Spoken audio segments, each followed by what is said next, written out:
오늘 우리에게 주시는 하나님 말씀은 구약 성경 아모스 8장 1절부터 11절까지 말씀입니다. 한 절씩 교독하겠습니다.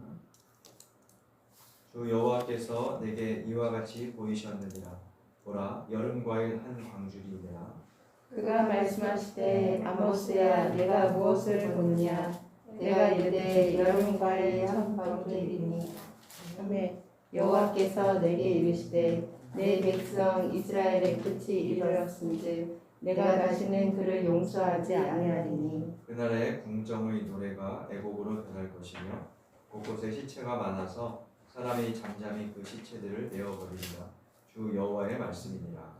가난한 자를 삼키며 땅에 힘없는 자를 망하게 하려는 자들아, 이 말을 들으라. 너희가 이르기를 월삭이 언제 지나서 우리가 곡식을 팔며 안식일이 언제 지나서 우리가 밀을 내게 하고 에바를 작게 하고 세계를 크게 하여 거짓 저울로 속이며 은으로 힘없는 자를 사며 신 한 켤레로 가난한 자를 사며 찌꺼기 밀을 팔자 하는도다. 여호와께서 야곱의 영광을 두고 맹세하시되 내가 그들의 모든 행위를 절대로 잊지 아니하리라 하셨나니 이로 말미암아 땅이 떨어지지 않겠으며 그 가운데 모든 주민이 애통하지 않겠느냐.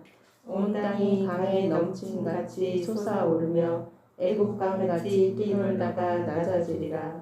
주 여호와의 말씀이니라. 그날에 내가 해를 대낮에 지게 하여 백주에 땅을 캄캄하게 하며 너희 절기를 애통으로 너희 모든 노래를 애국으로 변하게 하며 모든 사람에게 굵은 배로 허리를 동이게 하며 모든 머리를 대머리가 되게 하며 독자의 죽음으로 말미암아 애통하듯 하게 하며 결국은 공고한 날과 같게 하리라. 11절 같이 읽겠습니다.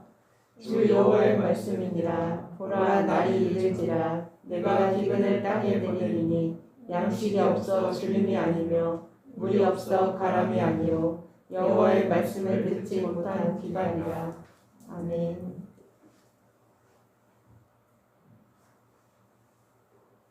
오늘 원래 아모스서와 누가복음 그리고 디모데전서가 성서 일과로 주어진 부분인데 아모스서를 가지고 말씀을 나눠보도록 하겠습니다.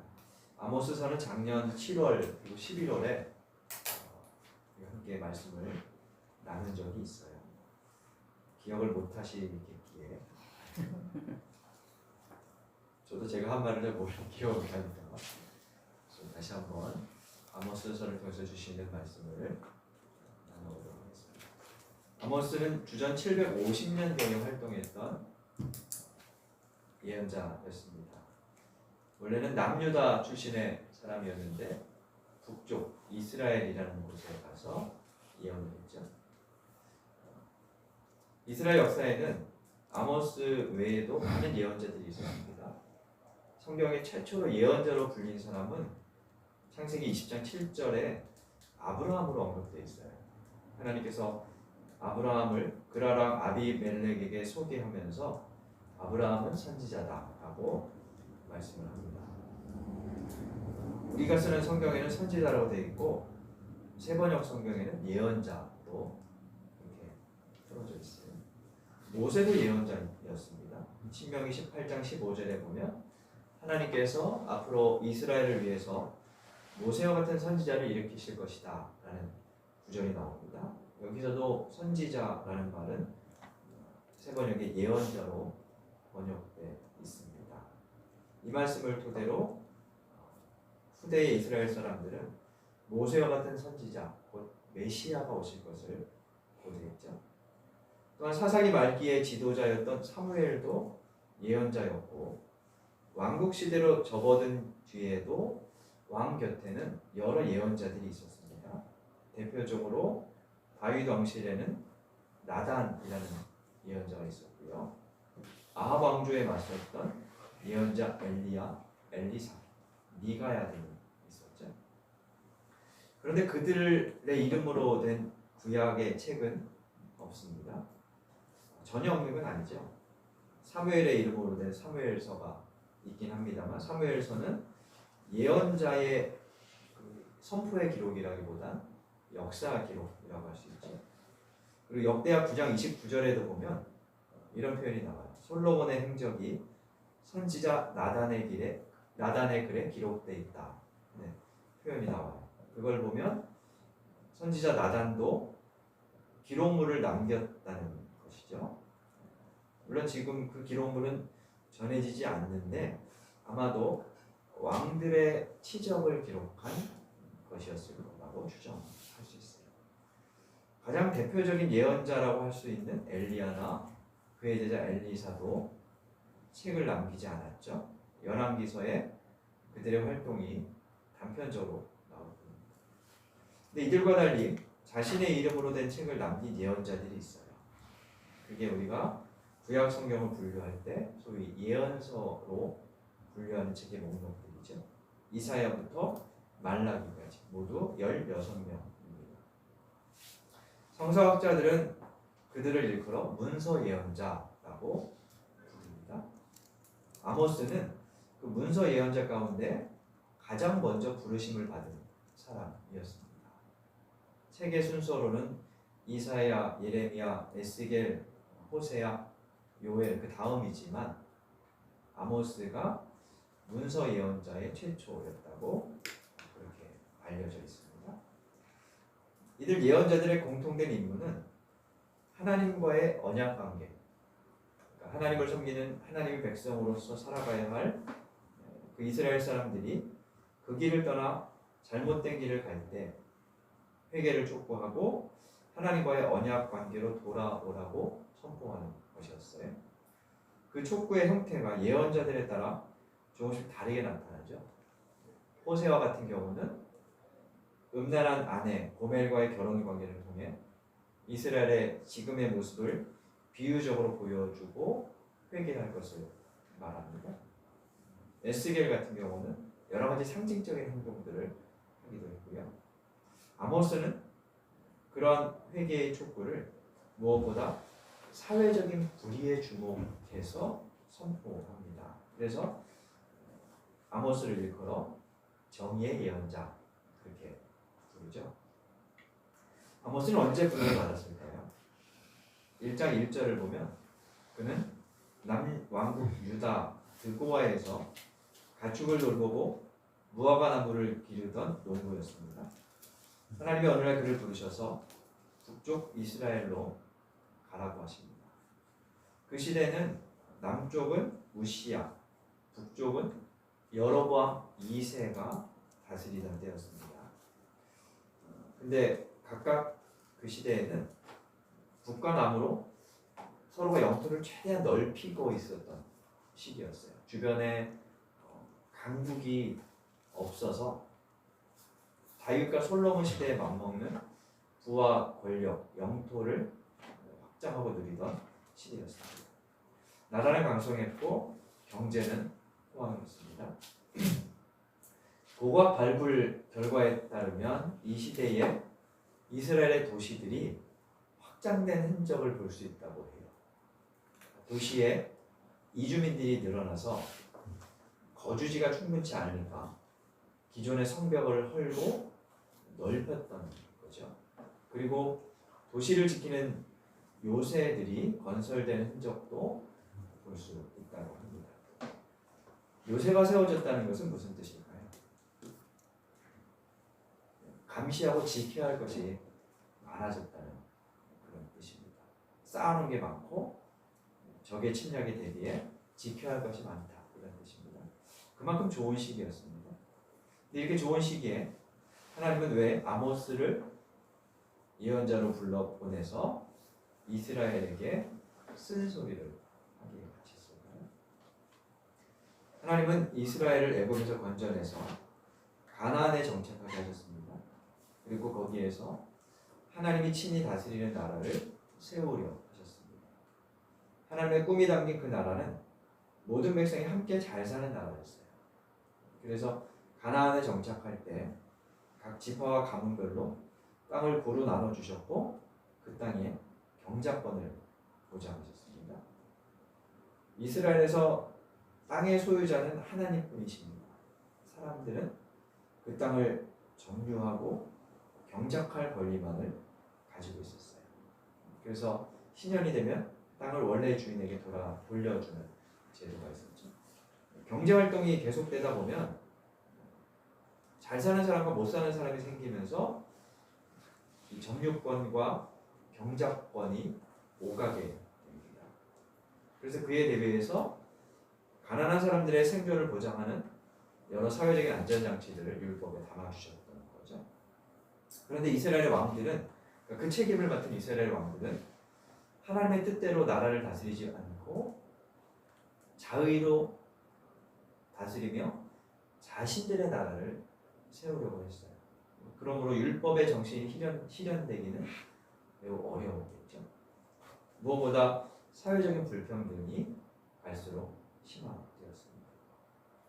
아모스가 살던 당시, 그러니까 여로보암 2세가 북이스라엘을 다스리던 때에 북이스라엘은 국제무역으로 호황을 누리고 있었다고 해요. 이스라엘보다 더 북쪽에 페니키아라는 나라가 있었는데 이 나라는 레바논 산맥에 주로 거주하고 있었어요. 농사짓기가 어려운 땅에 살았죠. 그래서 그 나라는 국제무역을 통해 값비싼 상하 세공품을 수출하고 농작물을 수입했어요. 바꿔 말하면 북이스라엘이 상하 세공품 등 고가의 물건을 수입하였고 포도주, 올리브 기름, 밀과 같은 농작물들을 수출했습니다. 이런 농작물들을 생산하고 대량으로 수출하려면 뭐가 필요할까요? 대규모의 농장이 필요하죠. 지금도 농장, 가축 이런 것들을 대규모로 하는 그런 농장들이 계속 이제 고기, 우유 이런 것들을 공급하는 것처럼 이런 수출품들을 물량에 맞게 만들어내기 위해서는 대규모 농장이 필요할 수밖에 없습니다. 대규모 농장을 만드는 과정에서 힘없는 많은 사람들이 자기 땅을 빼앗길 수밖에 없죠. 소장농이 되고 빈민으로 전락합니다. 그리고 그 부의 결과는 왕실과 귀족들에게 독점이 됩니다. 그래서 아모스서를 보면 그 왕실 귀족들은 사치스러운 생활을 하며 지내고 있었지만 농민들의 삶은 피폐해져 있었고 생존이 어려운 지경에 이르렀던 것을 볼 수 있습니다. 그리고 귀족들의 넘치는 풍요는 도덕적인 타락으로 이어졌습니다. 아모스서에는 이런 사회적인 상황을 비판하는 내용이 1장부터 9장 끝까지 지속적으로 언급이 됩니다. 오늘 본문도 그런 내용입니다. 8장 4절에 보면 가난한 자를 삼키며 땅에 힘없는 자를 망하게 하는 자들아 이 말을 들으라 라면서 가난한 자를 삼키고 땅에서 힘없이 살아가는 사람들을 망하게 하는 사람들에게 경고합니다. 그들은 주로 아마 부와 권력을 거머쥔 사람들이었겠죠. 그들이 주고받는 대화가 5절과 6절에 나옵니다. 5절 6절 한번 좀 읽어볼까요? 8장 5절 6절입니다.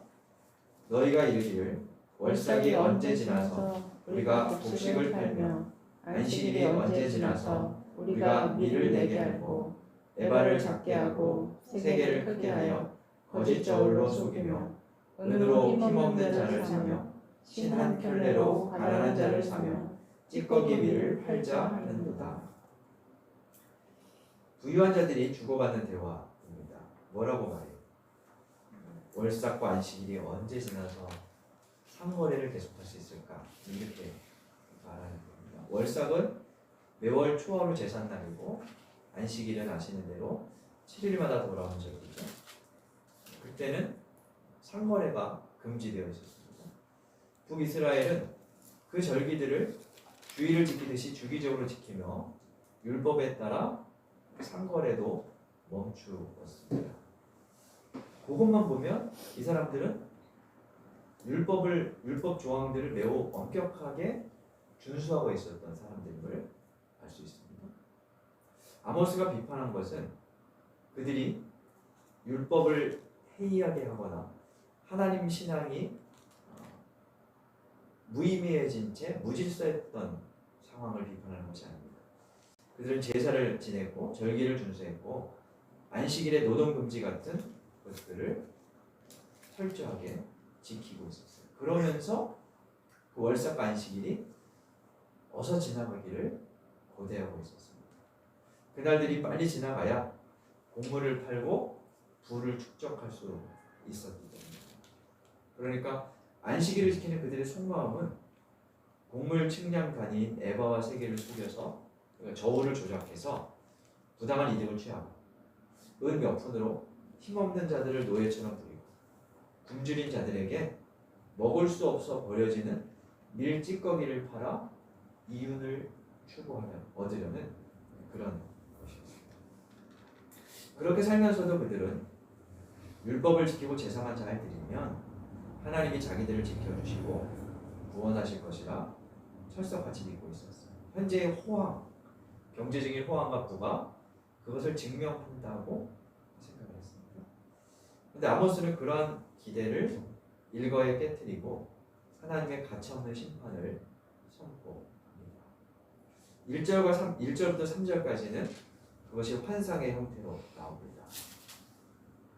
1절에 보면 하나님께서 아모스에게 네가 무엇을 보느냐 하고 물어봅니다. 아모스가 뭐라고 하죠? 여름과일 한 광주리를 봅니다. 이렇게 대답합니다. 그러니까 아모스에서는 모두 5개 환상이 나오는데 이게 4번째 환상으로 여름과일 한 광주리, 여름에 이제 잘 익은 과일을 수북히 따서 담아놓은 그런 광주리를 이제 보게 하시는 거예요. 그걸 봅니다 라고 말하자 2절에 보니까 하나님께서 뭐라고 하시냐면 여름과일 한 광주리를 보느냐 내 백성 이스라엘의 끝이 이르렀다 이렇게 말씀을 하세요. 그러면서 다시는 그들을 용서하지 않겠다 라고 했습니다. 여름과일 한 광주리를 봤는데 너희 끝났어 이렇게 말씀을 하시는 거예요. 좀 내용이 뭔가 좀 어색하죠. 1절에 여름과일 한 광주리 그 여름 앞에 각주 번호가 써있죠. 그 밑에 주 번호를 따라가서 찾아보면 여름과일이란 말과 끝이란 말의 의미 같다 이렇게 써있어요. 그러니까 히브리어로 여름과일은 카이츠라는 단어예요. 그리고 끝이라는 말은 케츠, 자음이 같고 발음이 유사해요. 일종의 언어 유희를 하나님께서 하고 계신 거예요. 우리식으로 하면 이렇게 표현해 볼 수 있을 것 같아요. 그러니까 끝물 과일 뭐 이런 표현을 쓰죠. 잘 익고 이제 막 채워진 그 과일들 이렇게 표현해 볼 수 있을 것 같아요. 네가 끝물 과일을 보느냐? 너희도 이제 끝났다. 이런 식으로 라임을 맞추셔서 언어 유희를 이제 하시는 거예요. 아마 아모스에게는 그 끝이라는 단어가 매우 직접적으로 와닿았을 겁니다. 7절에서는 그들의 모든 행위를 하나님이 절대 잊지 않겠다고 하세요. 그리고 당신의 심판날이 어떠할지를 8절부터 10절까지 해서 말씀합니다. 그날은 땅이 떨게 됩니다. 대낮에도 해가 진 것처럼 캄캄해지고 사람들이 흥에 취해 절기 때 흥겹게 노래를 불렀었지만 이제는 그날은 애통과 애곡의 날로 변합니다. 사람들이 가족과 독자, 외아들을 잃고 슬픔에 잠겼기 때문입니다. 베옷을 입고 머리를 밀며 곡하게 될 것입니다. 10절에 대머리가 되게 하겠다 하는 말은 대머리를 저주하는 뜻이 아니라 애국의 표현으로 머리를 밀고 애통하는 그런 표현으로 말한다고 할 수 있어요. 11절에 따르면 무엇보다 그때는 더 이상 하나님의 말씀이 선포되지 않습니다. 그래서 말씀의 기간이 있습니다. 더 이상 경고의 말씀도 없을 것이고 따라서 돌이킬 기회도 사라진 것입니다. 서두에 이야기한 대로 아모스 이전에도 여러 예언자들이 활동을 했습니다. 예언자들이 필요했다는 것은 이스라엘이 하나님을 떠났음을 의미합니다. 그리고 예언 활동이 시대에 따라 계속되었다는 것은 이스라엘의 그 떠남이 반복되었음을 의미하죠. 하나님은 그때마다 예언자들을 보내셨습니다. 이스라엘이 하나님과의 관계를 기억하고 돌아오기를 바라셨기 때문입니다. 예언자 아모스의 경고에도 그러한 하나님의 바람이 담겨 있습니다. 따라서 이스라엘은 아모스의 경고를 듣고 그때 회개해야 했습니다. 그러나 역사에서 그런 일은 이루어지지 않았습니다. 그래서 아모스가 활동한 지 약 30년쯤 후에 기원전 722년경 북이스라엘은 멸망하고 말았습니다. 그러한 회개는 우리에게도 동일합니다. 지금 우리도 아모스의 경고를 읽는 우리도 돌이켜야 합니다. 우리는 예배나 모임 때마다 회개하며 죄를 고백하는 기도를 하죠. 우리에게도 예배 순서에 고백의 기도를 넣고 회개 기도합니다. 회개 기도를 매주마다 하지만 사실 문제는 회개의 내용일 것 같아요. 보통 우리는 회개 기도할 때 이런 내용들을 기도합니다. 누군가를 미워했고 가족들을 사랑하지 못했고 때에 따라 음란한 생각을 하기도 했고 교회 활동에 열심히 참석하지 않았거나 봉사하지 못했다는 것 같아요. 이런 내용들을 물론 그것도 필요하지만 아모스의 경고에 따르면 그가 고발하는 내용들은 사회적인 문제였어요. 억압과 착취, 이윤 추구와 배금 사상에 물들어 있는 시대에 대한 비판이었습니다. 그래서 이스라엘이 살기 위해서 멸망을 면하기 위해서는 자신들의 일상에서 저울을 속이지 않고 가난하고 힘없는 자들의 노동력에 정당한 대가를 지불하며 도저히 먹지 못할 것 같은 유해 음식을 사람들에게 팔지 않는 것으로 나타나야 했습니다. 회복과 생명의 일은 성전에 모여 대대적인 회개 집회를 하거나 더 많이 기도하고 더 많이 성경을 읽고 쓰는 것이 아니라 시장터와 직장, 가정과 같은 일상에서의 삶에 달려 있었다는 것입니다. 이것은 우리에게도 동일합니다. 하나님의 나라는 거창한 구호를 통해 오지 않습니다. 그 나라가 가장 잘 드러나는 지점들은 우리의 일상, 다시 말해서 우리가 맺고 살아가는 관계 속에서 이루어집니다. 가정, 직장, 일터, 더불어 살아가는 이웃과 만나는 사람들 속에서 하나님의 나라가 보여집니다. 거기서 하나님의 나라는 어떻게 드러나야 할까요? 더 나아가서 하나님의 나라가 오기 원한다고 기도하는 우리, 그리고 교회는 그 나라의 한 특징인 공의와 정직, 공평과 정의가 잘 드러나고 있을까요? 이번 주간에 정강훈 씨가 있는 서울 사랑제일교회 재개발 보상금에 대한 뉴스가 보도되었었어요. 이 말씀을 드릴까 한참 고민하다가 마지막에 조금 써왔는데 아시는 보도니까 오랫동안 몇 년째 지금 이제 계속 문제가 되었었죠. 애초에 토지 보상 가액이 80억 원대였어요. 그리고 그 사랑제일교회 측이 철거를 반대하고 좀 불법적인 폭력을 이렇게 저행하자 이제 법원이 중재했는데 중재한 금액이 한 150억 원대였어요. 그러니까 애초 보상 가액보다도 2배 정도 가까운 그런 금액이었습니다. 그럼에도 이제 교회 측이 불복하면서 철거반에 폭력을 휘두르기도 하고 기자를 폭행하기도 하면서 버텼죠. 결국 재개발 추진위원회에서 보상금을 요구한 대로 500억을 주기로 했다는 그런 보도가 나왔어요. 뒤이어서 정광훈 씨가 그 돈을 아들에게 주겠다고 했다는 기사도 나오더라고요. 그가 목사이고 그들이 모인 곳을 교회라고 할 수 있을지 매우 의문이. 그들은 하나님의 나라의 정의나 공의가 아니라 황금 만능과 배금주의의 광기에 휘둘린 집단일 뿐 교회라고 할 수 없을 것 같습니다. 더 큰 문제는 그들의 그런 행동이 한국교회 전체를 결국 망하게 할 가능성이 있다는, 매우 가슴 아픈 일이지만 비단 사랑제일교회 그의 문제만은 아닐 것 같아요.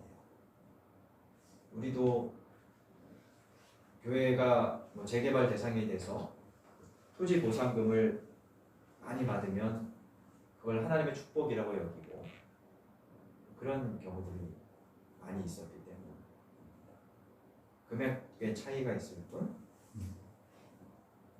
비슷한 가치관 속에서 살아간다고 할 수 있습니다.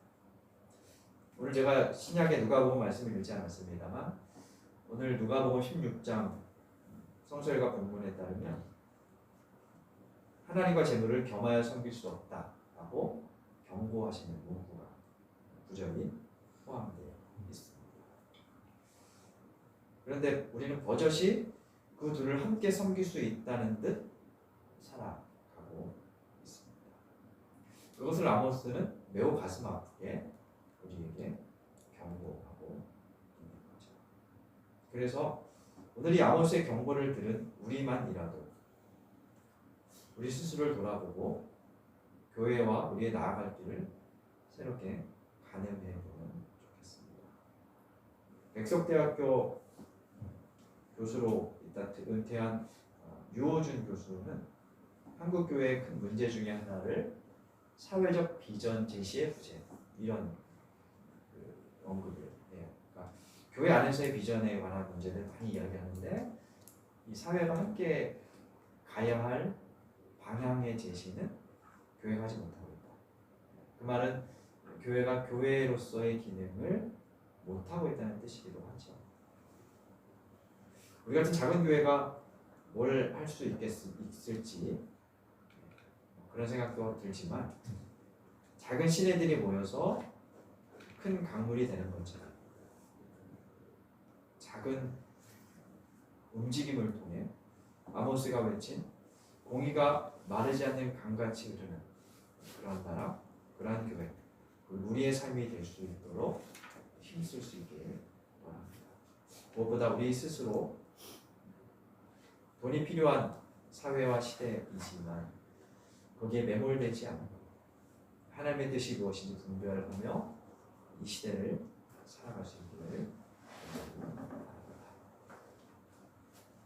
말씀 생각하며 다짐의 기도 함께 드리겠습니다.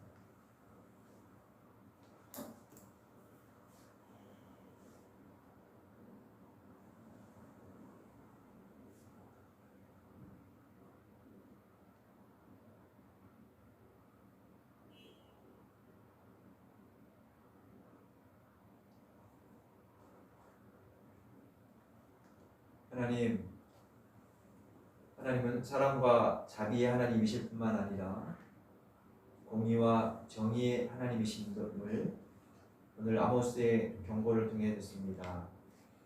말씀에 비추어 우리 시대의 교회에 정의와 정직, 공의가 있는지 돌아봅니다. 저희가 일상에서 하나님의 뜻을 실천할 수 있는 지혜와 힘을 주옵소서. 그리하여 일상에서 하나님이 기뻐하시는 정의, 공의, 정직과 진실을 실천하며 저희의 신앙이 교회 안에 개인에게만 머물지 않고 우리가 살아가는 시대 속에 스며들 수 있도록 도와주옵소서. 예수님 이름으로 기도드립니다.